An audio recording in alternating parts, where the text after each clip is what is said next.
अस्सलाम वालेकुम class 10th। आज का हमारा सबक है दोस्ती का फल।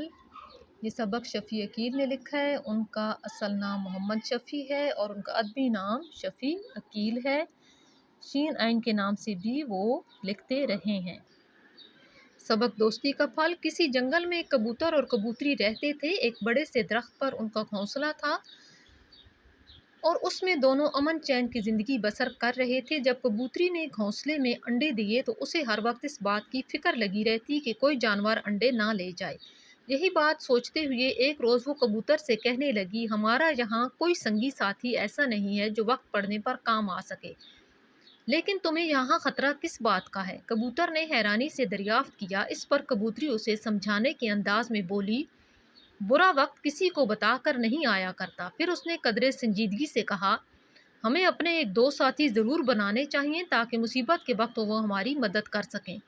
कबूतरी की ये बात सुनकर कबूतर भी सोच में पड़ गया। फिर वो कुछ सोचकर कहने लगा, तुम्हारी बात अपनी जगह दुरुस्त है, मगर मुसीबत ये है कि यहाँ हमारी बिरादरी का कोई परिंदा भी तो नहीं रहता। फिर दोस्त बनाए तो किसे बनाए? कबूतरी बोली, कोई हर्ज नहीं, हमारी बिरादरी का कोई परिंदा नहीं है तो ना हो, फिर किसी दूसरी बिरादरी के परिंदे या जानवर से भी तो ताल्लुकात कायम किए जा सकते हैं। अकेला जानदार दुनिया में किसी काम का नहीं होता, हमें कोई ना कोई साथी ज़रूर बना लेना चाहिए। सच तो ये है, कबूतरी की बात कबूतर के दिल को लग गई। आज तक उसका इस तरफ ध्यान ही ना गया था और अब कबूतरी के कहने पर उसे भी एहसास होने लगा था कि कोई ना कोई दोस्त ज़रूर होना चाहिए। वो दिल ही दिल में अपने इर्द गिर्द के करीबी इलाके के बारे में सोचने लगा कि वहाँ कौन कौन रहता है। कुछ परिंदे उसके जहन में आए, लेकिन वो वहाँ से काफ़ी फासले पर रहते थे, इसलिए उनसे दोस्ती करना या ना करना बराबर था, क्योंकि वक्त पड़ने पर उन्हें इतला भी नहीं की जा सकती थी। सोचते सोचते कबूतर को ख्याल आया कि जहाँ वो रहते हैं उससे ज़रा ज़रा आगे एक दरख्त दूसरे दरख्त पर गिद्धों का जोड़ा रहता है। उसने कबूतरी से कहा, करीब ही एक दरख्त पर गिद्धों का जोड़ा रहता है, अगर तुम कहो तो मैं उनके पास जाऊं। कबूतरी जल्दी से बोली, इसमें सोचने की क्या बात है, अभी जाओ और उनसे दोस्ती कायम करो। मगर मुझे तो गिद्धों से डर लगता है, उनका हमसे मेल जोल मुश्किल ही मालूम होता है। कबूतर सोच में पड़ गया, लेकिन कबूतरी ने फिर उसे समझाते हुए कहा, गिद्ध हैं तो क्या है तो परिंदे, तुम जाकर तो देखो। अच्छा तुम कहती हो तो चला जाता हूँ। कबूतर ने इतना कहा और इसी वक्त उड़कर गिद्धों के जोड़े के पास जा पहुंचा। वहां पहुंचकर उसने सलाम दुआ की और फिर बड़ी अपनायत से कहने लगा, हम सब एक दूसरे के पड़ोसी हैं और इस तरह हमारा रिश्ता सगों जैसा है, फिर क्यों ना हम एक दूसरे के दोस्त बन जाएं। इस पर गिद्ध कदरे खुशी का इजहार करते हुए बोला, तुम ठीक कहते हो, हमसाए तो माँ जाए होते हैं, आपस के दुख सुख में शरीक और होकर एक दूसरे का सहारा बनते हैं। कबूतर ने उन्हें भी अपना हम ख्याल पाया तो बोला, मैं इसीलिए तुम लोगों के पास आया हूँ कि आज से हम दोस्त बन जाएं। जवाब में गिद्ध बोला, हम तो आज से एक दूसरे के दोस्त बन गए हैं, मगर मेरी बात मानो तो हम एक और काम करें। कबूतर ने पूछा, वो क्या? जिस पर गिद्ध ने बताया, यहाँ करीब ही एक दरख्त की खो में, खो का मतलब है गार में, एक सांप रहता है, अगर वो भी हमारा दोस्त बन जाए तो फिर हम खतरे से बिल्कुल महफूज हो जाएंगे। ये तजवीज़ कबूतर को भी पसंद आई, लिहाजा वो बोला, अगर ये बात है तो चलो उसके पास चलते हैं, हो सकता है वो भी हमारा दोस्त बन जाए। चुनांचा गिद्ध और कबूतर दोनों सांप के पास पहुंच गए। सांप को अपने आने का मकसद बताया और कहा, ये ठीक है, हम तीनों मुख्तलिफ बरादरी से ताल्लुक़ रखते हैं, मगर दोस्त बनने में क्या हर्ज है, नुकसान है। दोस्ती में तो कोई पाबंदी हायल नहीं होती, रुकावट नहीं होती। सांप ने इन दोनों की बातों को बड़े गौर से सुना, कुछ देर तक लेटा उन पर सोच विचार करता रहा और फिर उनसे कहने लगा, दोस्ती बड़ी मुश्किल होती है, इसमें एक दूसरे के लिए जान कुर्बान करना पड़ती है। तुम हमें हर इम्तहान में साबित कदम पाओगे। दोनों ने बैक ज़बान एक ज़बान होकर बैक ज़बान सांप से। उस पर सांप बोला, अगर ये बात है तो मुझे तुम दोनों की दोस्ती मंजूर है। आज से हम तीनों दोस्त हैं और वक्त पड़ने पर एक दूसरे की पूरी पूरी मदद करेंगे। बिल्कुल ऐसा ही होगा। इस तरह कबूतर गिद्ध और सांप की दोस्ती हो गई। अब कबूतरी मुतमईन थी कि वो अकेले नहीं रहे, उनके दूसरे साथी भी हैं। दिन गुजरते गए, कबूतरी ने जो अंडे दिए थे अब उनकी जगह नन्हे मुन्ने बच्चों ने ले ली थी। कबूतरी और कबूतर दिन रात बच्चों की देखभाल और हिफाजत में लगे रहते। एक रोज एक शिकारी उस तरफ आ निकला। वो सुबह से मारा मारा फिर रहा था, लेकिन कोई शिकार उसके हाथ नहीं लगा।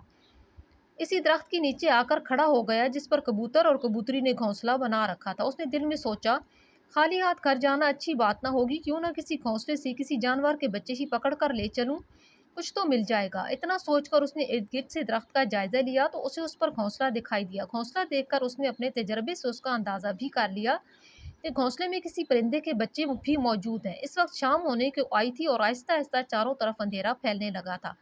ये देखकर शिकारी के जहन में एक तरकीब आई। उसने सोचा, अगर मैं दरख्त के नीचे आग जला दूं तो रोशनी में दरख्त पर घोंसला तलाश करने में आसानी रहेगी। उसने इधर उधर से चंद सूखी लकड़ियां और घास फूस जमा की और फिर उनमें आग लगाकर अलाव सरोशन कर दिया। अलाव दहकती हुई आग। उसके बाद वो दरख्त पर चढ़ने की तैयारी करने लगा। उधर दरख्त के नीचे ये शिकारी तैयारी कर रहा था और उधर उधर दरख्त पर बैठे हुए कबूतर और कबूतरी सब कुछ देख रहे थे। वो शिकारी की नीयत फाँप गए थे और अब अपने बच्चों को बचाने की तरकीबें सोच रहे थे, जो अभी इतने छोटे थे कि उड़ भी ना सकते थे। कबूतर कबूतरी से कहने लगा, मैं अभी अपने दोस्तों को खबर करता हूँ और उन्हें जल्द बुला कर लाता हूँ। इस पर कबूतरी कहने लगी, ये दुरुस्त है कि तुम अपने दोस्तों को बुला लाओगे और ये भी ठीक है, वो हमारी मदद को आ जाएंगे। लेकिन बेहतर ये है पहले हम खुद कोशिश करें, हो सकता है दूसरों की मदद के बगैर ये मुसीबत टल जाए। मेरा तो ख्याल है पहले अपने दोस्तों को खबर कर देनी चाहिए। कबूतर ने अपनी राय पेश करते हुए कहा, जिस पर कबूतरी ने कहा, अगर कोई अपनी मदद आप ना करे तो दूसरे भी उसकी मदद को तैयार नहीं हुआ करते। हाँ, अगर हम उसका मुकाबला करने में नाकाम हो जाएं फिर तुम अपने दोस्तों को जरूर बुलाना, मगर पहले खुद ही कुछ करना चाहिए। शिकारी आग जला चुका था और अब उसने रोशनी में दरख्त पर चढ़ना शुरू कर दिया था। कबूतरी ने जब उसे दरख्त पर चढ़ते हुए देखा तो कबूतर से बोली, अगर हम आग बुझा दें तो शिकारी अंधेरे में हमारा घोंसला नहीं ढूंढ सकेगा। मगर हम आग कैसे बुझा सकते हैं? कबूतर कतरे फिक्रमंद होते हुए बोला, तुम आओ तो सही, हम कोशिश करते हैं। कबूतरी ने इतना कहा और वो दोनों बिजली की सी तेजी से उड़ गए। करीब ही दरिया बह रहा था। उन दोनों ने दरिया पर पहुंचकर अपने परों में पानी भरा और फिर आन की आन में वापस आकर वो पानी जलती हुई आग पर छिड़क दिया।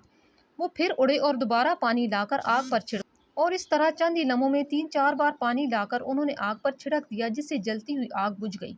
दरख्त पर चढ़ते हुए शिकारी ने जब देखा कि आग बुझ गई है और अंधेरे में घोंसला तलाश करना मुश्किल है, तो नीचे उतरकर उसने दोबारा आग जलाई और फिर से दरख्त पर चढ़ने लगा। इधर कबूतरी और कबूतर ने जब देखा कि आग दोबारा रोशन हो गई है, तो वो फिर से भागे भागे दरिया पर गए और पहले की तरह परों में पानी भर भर कर लाकर उस पर छिड़कने लगे और इस तरह चंद ही लम्हों में उन्होंने फिर आग बुझा दी। शिकारी एक बार फिर दरख्त पर चढ़ते चढ़ते रुक गया। कुछ अंधेरा अभी बढ़ चुका था और रोशनी के बगैर दरख्त पर चढ़ना मुमकिन नहीं था। उसे आग पर रह रहकर गुस्सा आ रहा था कि अपने आप बुझ कैसे जाती है। वो गुस्से में खौलता हुआ फिर दरख्त से नीचे उतरा और एक बार फिर इधर उधर से लकड़ियां जमा करके उनमें आग लगा दी। इस दफा उसने मोटी मोटी लकड़ियां जमा की थी ताकि जलने के बाद आग बुझ न सके। कबूतर और कबूतरी ने जब ये देखा कि इस दफा की आग बुझाना उनके बस की बात नहीं, तो वो बहुत घबराए। अब दोस्तों की मदद जरूरी थी। चुनांचा कबूतरी ने कबूतर से कहा, अब दोस्तों से मदद लेने का वक्त आ गया है, जल्दी जाओ और अपने गिद्ध दोस्त को मदद के लिए बुला लाओ। ये सुनते ही कबूतर आन की आन में गिद्ध के जोड़े के पास पहुंचा और उन्हें ये सारी बात बता कर कहा, अब मुझे तुम लोगों की मदद की जरूरत है। गिद्ध ने आओ देखा ना था सारे काम छोड़कर कहा, चलो हम अभी चलते हैं, दोस्ती किस रोज काम आएगी। कबूतर गिद्ध के जोड़े को साथ लेकर आया तो उन्होंने देखा कि आग पूरी तरह जल रही थी और उसकी रोशनी में शिकारी दरख्त पर चढ़ रहा था। दोनों गिद्ध कबूतर और कबूतरी के साथ जल्दी जल्दी दरिया पर गए और उन्होंने अपने बड़े बड़े परों में पानी भर के लाकर आग पर फेंकना शुरू कर दिया।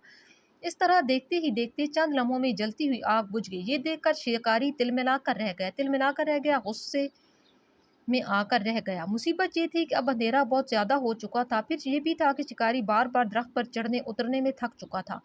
इसलिए उसने दिल में सोचा, अब आग जलाना मुश्किल है, बहुत रात हो गई है, क्यों ना रात यहीं बसर कर लूं, सुबह आसानी से बच्चे निकाल कर ले चलूंगा। ये सोचकर दरख्त से थोड़ी दूर जमीन पर कपड़ा बिछाकर लेट गया। कबूतर और गिद्ध ने जब ये देखा कि शिकारी वहीं पर रात बसर करने का इरादा रखता है और सोने की तैयारी करने लगा है, तो वो जान गए कि उसकी नीयत ठीक नहीं है।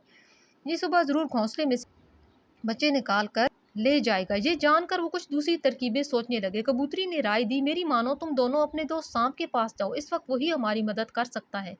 हाँ, वो यकीनन इस वक्त हमारे काम आ सकता है। मादा गिद्ध ने भी कबूतरी की राय पसंद की। कबूतर और गिद्ध दोनों थोड़ी देर में अपने दोस्त सांप के पास पहुंच गए। वहां पहुंचकर उन्होंने शुरू से आखिर तक उसे सारी बात बताई और फिर कहा, इस वक्त शिकारी वहीं सोया हुआ है और हमें डर है कि वो सुबह जरूर बच्चे निकाल कर ले जाएगा। सांप लेटे लेटे सोचने लगा तो कबूतर बोला, अब सिर्फ तुम्हारी मदद ही मेरे बच्चों की जिंदगी बचा सकती है, हम इसीलिए तुम्हारे पास आए हैं। गिद्ध ने भी कबूतर की हिमायत करते हुए कहा। सांप बड़े गौर से उनकी बात सुनकर कहने लगा, तुम लोग घबराओ नहीं, इस वक्त तुम दोनों जाओ, मैं सुबह सारा बंदोबस्त कर लूंगा, जैसे तुम्हारी मर्जी। गिद्ध और कबूतर ने कहा और दोनों वापस घोंसले में आ गए। वहां आकर उन्होंने कबूतरी और मादा गिद्ध को सारी बात बताई और कहा कि सांप ने हमें मदद का यकीन दिलाया, वो जरूर अपनी दोस्ती निभाएगा। उसके बाद वो चारों के चारों दरख्त पर बैठे बैठे सुबह का इंतजार करने लगे। शिकारी रात पर बड़े मजे से सोया और जब सुबह हुई तो वो खुश खुश आंखें मलता हुआ उठा کہ درخت پر چڑھ کر گھونسلے میں سے بچے نکالے اور اپنے گھر کی راہ لے۔ اس نے اٹھ کر اپنا سامان وغیرہ سمیٹا اور جو ہی درخت پر چڑھنے کے لیے اس کے پاس گیا، اس کی آنکھیں پھٹی کی پھٹی رہ گئیں۔ وہ حواس باختہ ہو گیا، گھبراہٹ اور خوف میں اسے اپنا ہوش تک نہ رہا۔ اس کے تیر کمان کہیں تھے اور اب وہ اپنی جان بچانے کی فکر کر رہا تھا۔ اس نے دیکھا کہ جس درخت پر چڑھ کر اسے کبوتر کے گھونسلے سے بچے نکالنا تھے، اس درخت کے تنے کے ارد گرد بہت بڑا سانپ لپٹا ہوا اسے دیکھ دیکھ کر پھنکار رہا تھا۔ شکاری نے دل میں سوچا، جس طرح بھی ہو اپنی جان بچاؤ، بھاڑ میں جائے شکار۔ وہ اپنا سارا سامان چھوڑ چھاڑ کر الٹے پاؤں ایسا بھاگا کہ پھر پلٹ کر نہ دیکھا۔ وہ دن اور آج کا دن اس شکاری کا کہیں پتہ نہیں چل سکا، لیکن کبوتر آج بھی سکھ چین کی زندگی بسر کر رہے ہیں اور یہ سب کچھ ان کی دوستی کا نتیجہ ہے۔ یہی وجہ ہے کہ آج بھی لوگ دوستی اور امن کے پیغام کے لیے کبوتر ہی استعمال کرتے ہیں۔ جی بچوں، یہ تھا ہمارا آج کا سبق کے الفاظ معنی اور اس سبق دوستی کا پھل کا خلاصہ آپ نے کاپی پر لکھنا اور یاد بھی کرنا ہے۔ بہت شکریہ۔